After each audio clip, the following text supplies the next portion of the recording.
Today's topic for discussion is mineral. So first we'll be discussing the multiple choice questions related to mineral metabolism. Yes. So the first question, kinase require manganese, magnesium, copper and inorganic phosphate. We all know all the kinases require magnesium. Yes. So magnesium is the right answer for this question. Yes. Pica. What is pica? Pica is the habit of eating non-edible materials. Okay, so that is eating clay-like matter. It is seen in which disorder or which deficiency?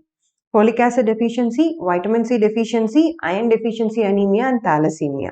Okay, so the option which is right for this question is iron deficiency anemia.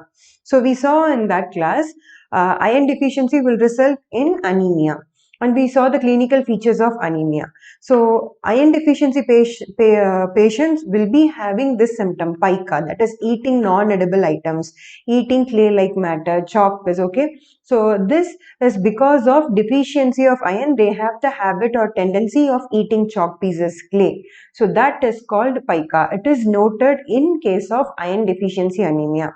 It is an effect due to the deficiency of iron. It does not cause iron deficiency anemia. It is the effect of iron deficiency anemia which the person will be presenting with. So the answer here is iron deficiency anemia. Okay, transport protein of iron. Yes. So which among the following is a transport protein of iron? Transferrin. Yes, ferrin, iron, transferrin.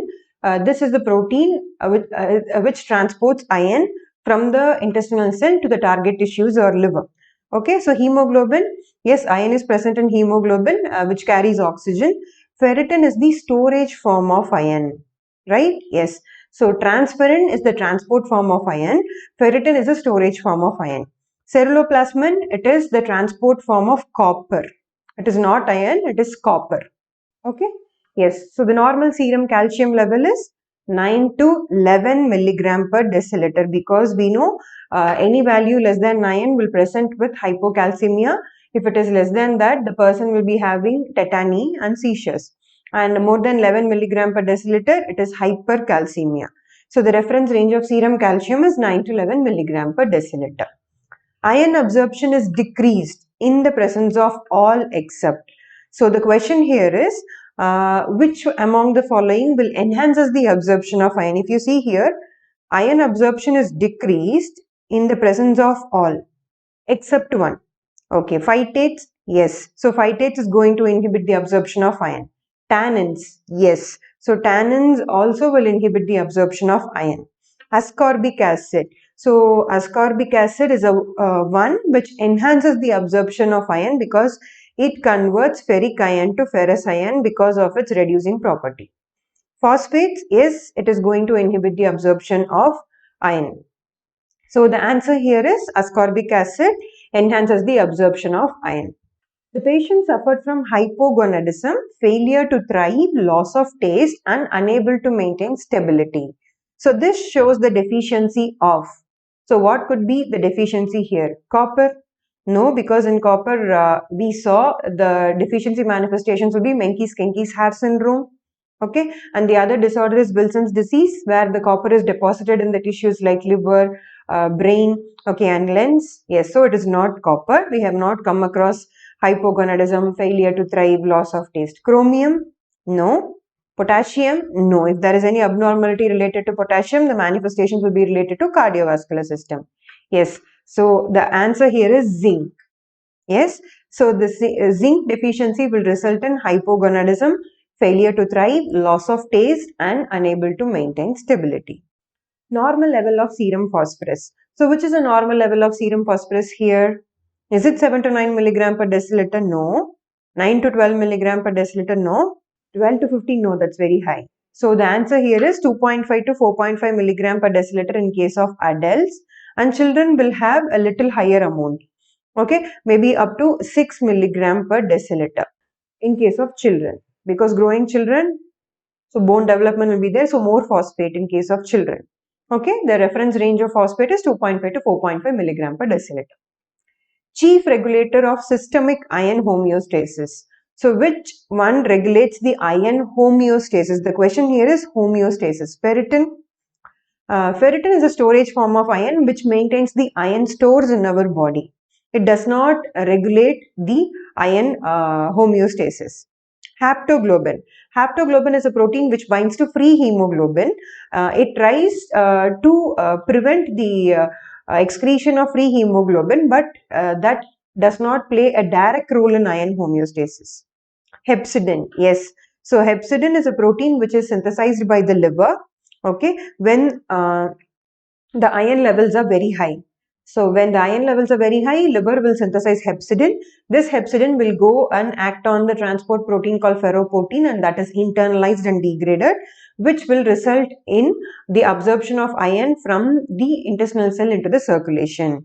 So this is called mucosal block theory. So that is mediated by hepcidin. So hepcidin is a chief regulator of systemic iron homeostasis. Transparent is a transport protein of iron. It does not have a major role in maintaining the iron homeostasis. Okay, the answer here is hepcidin, which mediates mucosal block theory. So which of the following is a copper containing enzyme present in collagen synthesis? Yes. So which among the following enzyme? It is lysyl oxidase. Okay, even if you don't have any idea for this question, we know collagen is rich in proline and lysine. If you see in the options, this is the one enzyme with lysine, right? Lysyl oxidase. Yes, so lysyl oxidase increases the cross-linking of collagen. So lysyl oxidase is copper dependent. Okay, so peptidyl collagenase, no, it is not copper containing enzyme. Alkaline phosphatase, no, it is not copper containing, it is zinc containing and magnesium containing enzyme. And leucine aminopeptidase, no. So the answer here is lysyl oxidase. So moving on to the university questions with respect to mineral metabolism, the most important and most repeatedly asked questions are calcium and iron. So both are asked as long notes, long essays, and sometimes as short essays. And even in the short notes, how iron is absorbed, how calcium homeostasis is maintained, okay, and what are the biological functions of iron and calcium. So these are the most repeatedly asked question in the university exam. Absorption of iron is very, very important. When that question is asked, okay, you have to draw the diagram, okay, how iron is absorbed from the intestinal lumen into the cell. You have to mention the proteins which are involved in that, and you also have to mention how iron is transported from the intestinal cell into the circulation, and how it is loaded onto the transferrin, and where it is stored. Okay, so absorption, mucosal block theory is very, very important question which has been asked repeatedly in the university exam. Apart from that, iron can be asked as a long essay. So you have to write sources, recommended daily allowance, biological functions. Biological functions means the heme containing proteins, non-heme iron containing proteins, and iron sulfur complex proteins. Okay, so you can list out those and you can mention the biological functions of that. And absorption is very important.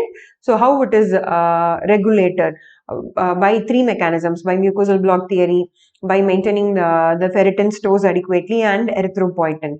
And what happens if it is deficient? Okay, iron deficiency anemia. So what is the peripheral smear picture? What causes iron deficiency anemia? And how it is treated? So this is how you have to present a long essay question or a short essay question. Okay, and similarly, again, calcium is also asked very often in your university exam, either as long essay or short essay or short notes. Short notes, the regulation of calcium homeostasis has been asked very frequently as short notes, and biological functions of calcium. Okay, these two are the repeatedly asked short note questions. And calcium has been asked as long essay and short essay. And the headings under which you have to write this question is, first you have to start with sources, recommended daily allowance. Okay, biological, how it is observed and what are the biological functions, and how it is regulated, how calcium homeostasis is maintained by three hormones, right? Vitamin D, calcitonin, and parathormone. And how these three hormones act. They act on small intestine, they act on kidney, and they also act on bone. Okay, so what are the actions of these three enzymes separately on these three sites? Okay, so calcium functions and regulation is very, very important question. And next question is fluorosis. The most repeatedly asked short answer, fluorosis. So you have to write what is fluorosis, that is toxicity of fluorine. So you have to mention the limit. Okay, you have to mention the safe limit and we also saw the various ranges of fluoride and their respective clinical manifestations. So you have to write about that, and you also have to write about dental fluorosis, skeletal fluorosis, okay, and causes of that, and who are more prone for development of fluorosis. So that's all you have to write in case of fluorosis as short notes. So that's all about mineral metabolism multiple choice questions and the university exam questions. Thank you.